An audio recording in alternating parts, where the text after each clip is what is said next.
Good morning. Today's topic is Hinduism. Hinduism is perhaps the oldest of all the living religions. It has neither any definite date of its origin nor has its any definite founder associated with it. It is called Sanatan Dharma, a religion coming down to people through eternity. Similarly, an enormous corpus of sacred literature is also associated with Hinduism, to which one is to refer for having an idea of its chief beliefs and practices, but none can claim exclusive authority. Some of the important religious texts of Hinduism are the Vedas, the Upanishads, the Purans, the Dharmas, Sutras and Dharma Shastra, the Ramayana, the Mahabharata and Bhagavad Gita. But this list is also not exhaustive. Of these, Vedas are the oldest, rather they are regarded by the Hindu tradition as beginningless, anadi, and in a way exert the highest authority. The variety and complexity of Hindu beliefs and practices can be seen implied into the very basic philosophy of religion that Hinduism entertains and processes. There is only one basic reality underlying which is differently named in different religions. All the different religions are really like different paths leading to the same goal. There are various ways of which Hinduism more often speaks of three: the way of knowledge, Gyan Marg, the way of action, Karma Marg, and the way of worship and prayer, Bhakti Marg. At least the two ethnic groups present in India from before the advent of the Aryans had their definite marks on Hindu religious beliefs. Aryans made no effort to convert everyone to their own faith. Instead, Aryan beliefs and practices themselves assimilated a great deal with the beliefs and practices of both the Dravids and the aboriginals. So, the overall culture or religion which is now known as Hinduism is a gradual growth out of the amalgam and synthesis of beliefs and practices of various standards. Hinduism is not only a religion but a social system and a tradition too. The most obvious and important mark of this social system has been its one dharma.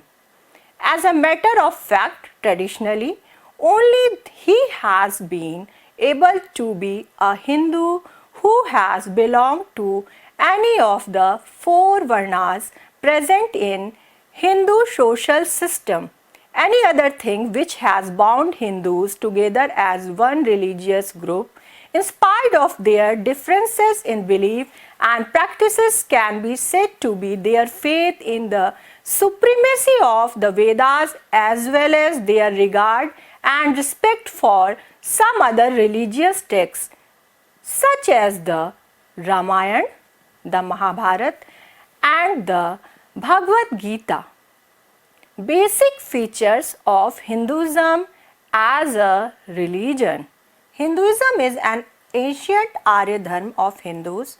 When the foreign invaders come to northwest of India, they found the river Sindhu on whose banks descendants of the Aryan rishi saints used to live. In Persian, the sound of S is pronounced H. Instead of the Sindhu, they called it as Hindu. Afterwards, these people who lived on the banks of the river Sindhu were known as Hindus, and their land was called Hindustan and their religion as Hinduism. They can be summarized as follows. Hinduism is the oldest religion of the world.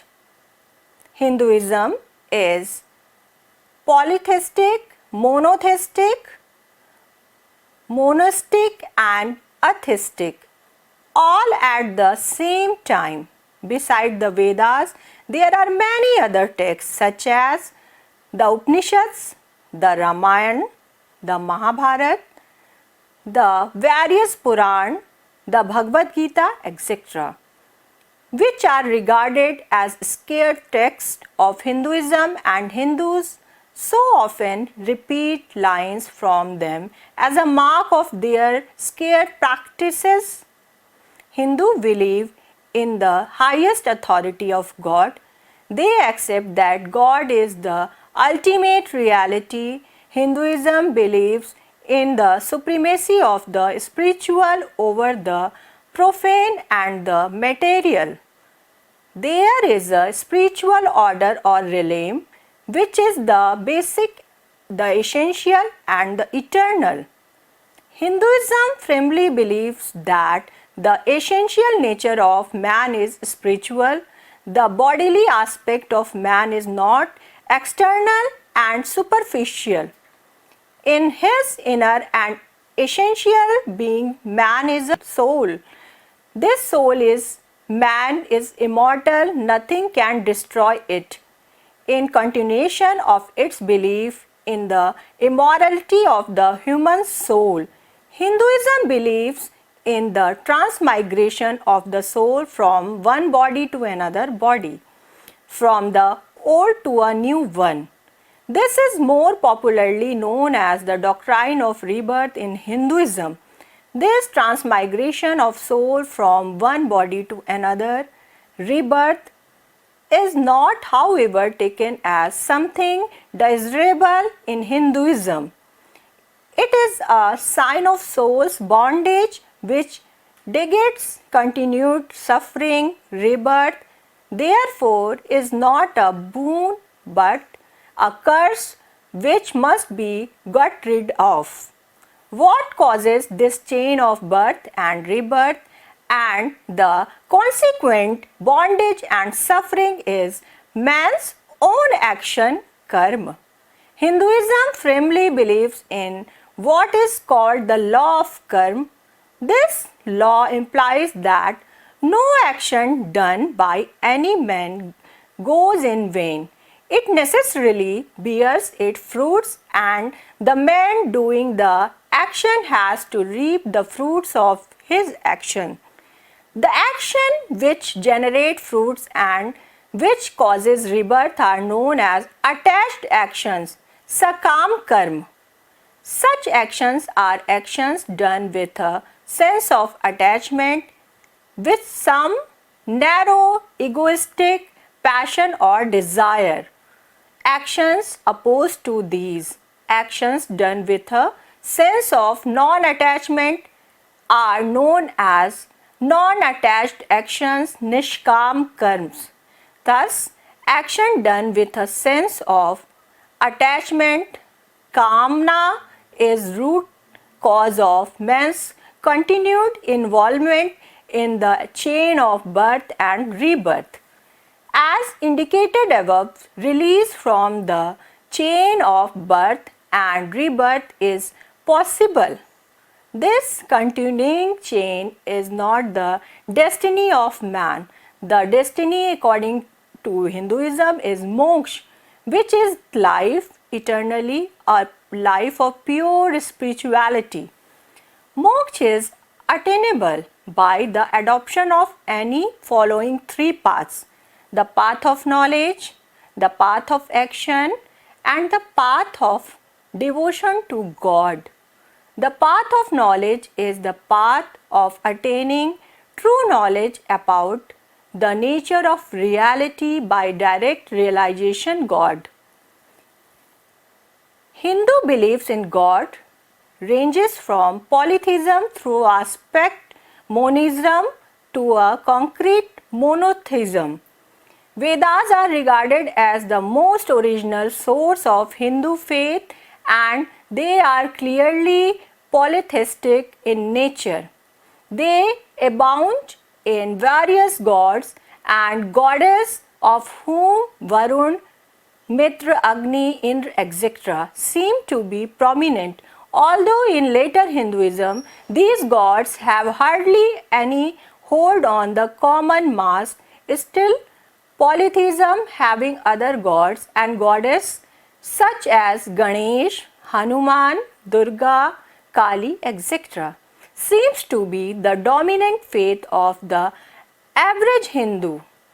An average Hindu even now worships some or all of these gods and goddesses on different association occasion.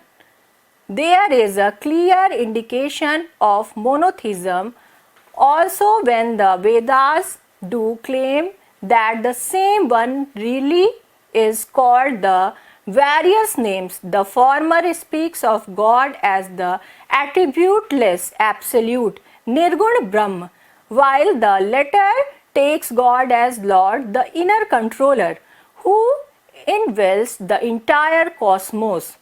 This God is not a God of the Vedas, but the God, the only supreme being, omnipotent, omniscient, omnipresent, etc., and the ruler of the entire universe. This God is called here the Sagun Brahm, the author of all creation. God is Antaryami, the inward dweller, the inner soul of the entire universe. He is infinite, eternal, and all-pervading. He is omnipotent, omniscient, and omnipresent. He possesses the supreme, infinite, qualityless such as truthfulness, knowledge, bliss, tenderness, comparison, etc. World. God as the creator of the world is regarded as transcendental to it, but as its inner sustainer and controller, he is also regarded as immanent into it. Even if God creates the world out of the material of his own being, he is not fully exerted in his world.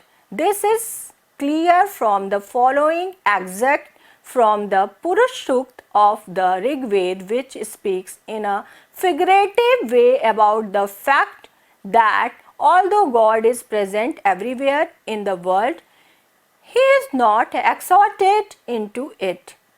Thousand-headed is Purush, thousand-eyed and thousand-footed.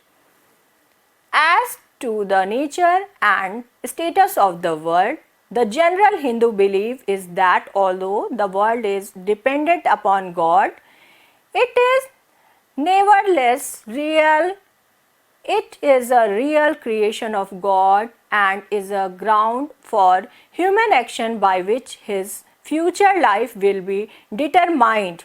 Only Shankar Vedanta takes the world as Maya or illusion, and it's a fact that great majority of Hindu belief is affected by this view. Man.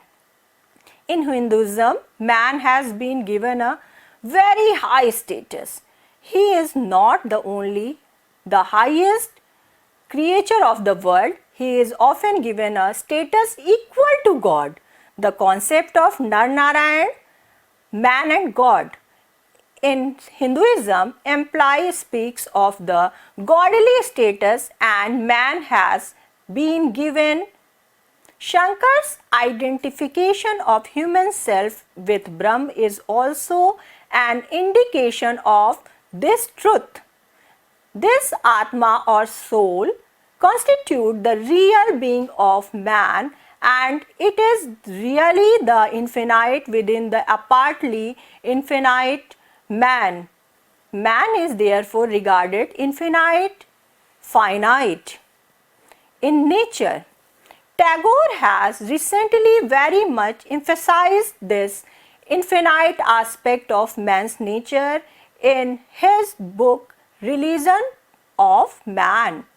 The potential greatness and infinity of the soul are overshadowed by its attachment with the material and the sensuous. and this sense of attachment is generated by avidya or agyan. Avidya is anadi, beginningless. This avidya, however, is not endless. It can be won over and freedom from it can be achieved. Freedom from ignorance and consequently from bondage is known in Hinduism as moksha, salvation. A man's present life is absolutely bound by his past karmas, and therefore where is the scope for the exercise of his own freedom? But this is a wrong interpretation of the law of karma. This law is a perfect guarantee to man to shape his future according to his own will and action. Evil and suffering. Hindu approach to suffering is more practical than theoretical, and according to it, for the most part, suffering is attributed to one's own past karma rather than to any other agency. The main problem is to get rid of this suffering rather than to explain it. Again, suffering is not any specific feature of life. It is life or existence itself. God never bypasses the law of karma. Rather, he works in accordance with it. The law of karma, acts of Hinduism, unfettered and unmitigated. Karmas are all due to attachment, and attachment is due to ignorance, avidya, which is beginningless, anadi. Thus, ignorance is the root cause of all suffering. According to the Upanishads, the root cause of suffering is ignorance regarding the true nature of reality. Reality is basically one, but due to ignorance, we create duality or multiplicity in it. This simplifies the fact, and the suffering is only relative. It exists only so long as we are involved in duality. The moment we realize the basic unity, there is no suffering. Thus, on the whole, suffering is due to ignorance about the true nature of reality. It is due to this ignorance that man performs attached action and invites rebirth, which marks the origin of all suffering. Life after death.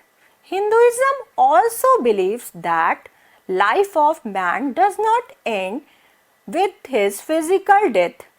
This doctrine of rebirth is really a very important feature of Hinduism. Zahran takes it as a distinguishing features of Hinduism when he says that what most sharply distinguishes Hinduism is the idea of rebirth in Hinduism faith, which is essentially bound up with the idea of karma. Belief in karma implies that as one sows, so he reaps. One has essentially to undergo the consequences of whatever action are performed. No action goes waste or undone. It does produce its fruit sooner or later, and the performance has to reap the fruits without fail.